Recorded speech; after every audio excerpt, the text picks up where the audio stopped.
एक मुलगा आपल्या आईला घरात तिच्या मैत्रिणीसोबत नग्न अवस्थेत बघतो. यानंतर तो खूप गपगप राहू लागला. त्याच्या मनात खूप वेगवेगळी विचार येऊ लागली. पण काही दिवसानंतर त्याच्यासोबत असं काही घडतं ज्याचा कोणालाच विचारही नव्हता.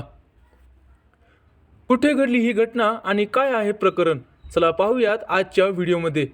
पण त्या अगोदर आपण अजूनही आपल्या मराठी क्राईम डायरी चॅनलला सबस्क्राईब केलं नसेल तर आत्ताच करून घ्या आणि शेजारील घंटी नक्की दाबा, जेणेकरून आपल्या चॅनलवरती आलेला नवीन व्हिडिओ तुमच्यापर्यंत लवकरात लवकर पोहोचेल.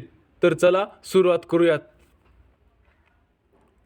ही घटना आहे कोलकात्याची, हुगली जिल्ह्याच्या उत्तरपाडा परिसरातली. दिनांक 18 फेब्रुवारी 2024 या दिवशी संध्याकाळी उत्तरपाडाच्या कोननगरच्या एका घरातून मोठमोठ्याने ओरडण्याचा आवाज आला.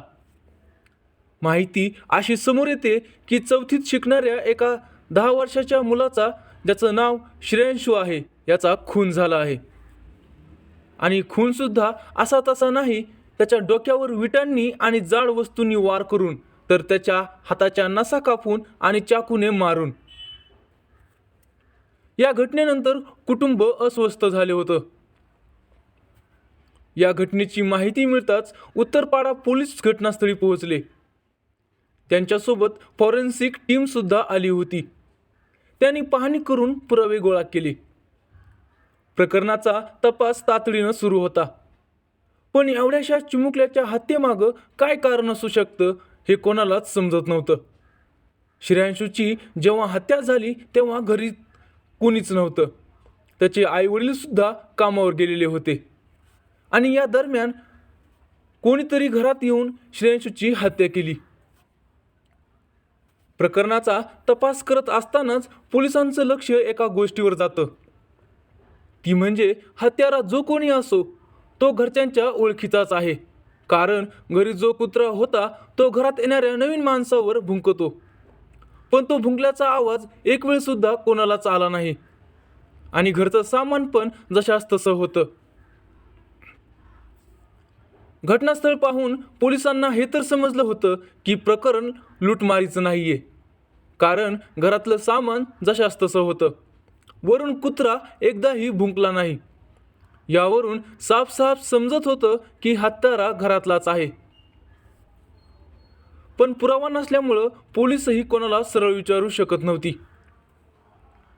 यानंतर पोलीस कुटुंबाच्या फोनची डिटेल्स काढतात की काही माहिती मिळेल. सोबतच आसपासचे CCTV कॅमेरे तपासतात.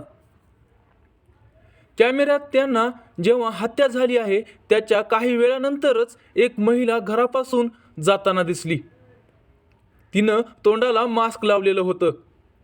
पोलीस या महिलेची माहिती काढतात तर त्यांना समजतं की ती कोलकात्यामध्येच राहणारी आहे.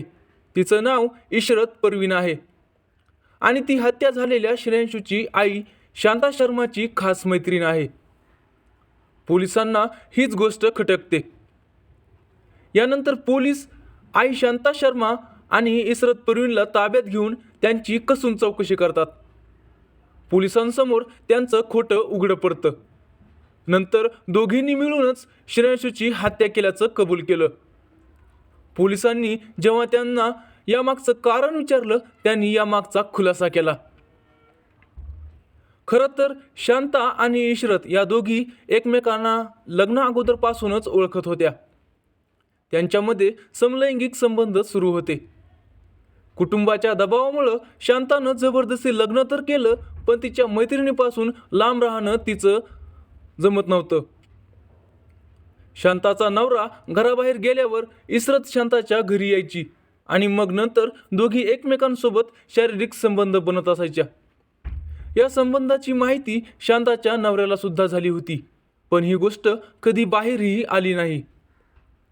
पण एके दिवशी शांताचा 10 वर्षाचा मुलगा श्रेयांशूने दोघींना बेडवर नग्न अवस्थेत शरीर संबंध प्रस्थापित करताना बघितलं आणि त्या दिवसापासूनच दोघी चिंतेत होत्या की तो दोघींच्या संबंधाची कुठे वाचा फोडेल. यामुळे त्यांनी थेट श्रेयांशूची हत्या करण्याचंच ठरवलं. आणि यानंतर 18 फेब्रुवारीच्या संध्याकाळी दोघींनी श्रेयांशूवर हल्ला केला. अगोदर त्याच्या डोक्यावर विटांनी वार केले, नंतर त्याला तुटलेल्या टेबलानं तुडवलं. यावरच त्यांचं मन भरलं नाही तर त्यांनी घरातला चाकू आणून त्याच्या हाताची नसं कापली. त्याचा मृत्यू व्हावा म्हणून त्याच्यावर चाकूचे अनेक वार केले. पोलिसांनी जेव्हा या घटनेचा खुलासा केला तेव्हा लोकांना विश्वास बसेना की श्रेयांशूची हत्या त्याच्याच आईनं केली. आणि जेव्हा या हत्येमागचं कारण समोर आलं तेव्हा लोक सुन्न झाले. मित्रांनो, जर तुम्हाला हा व्हिडिओ माहितीचा वाटला असेल तर या व्हिडिओला लाईक करा आणि सबस्क्राईब करायला मात्र विसरू नका.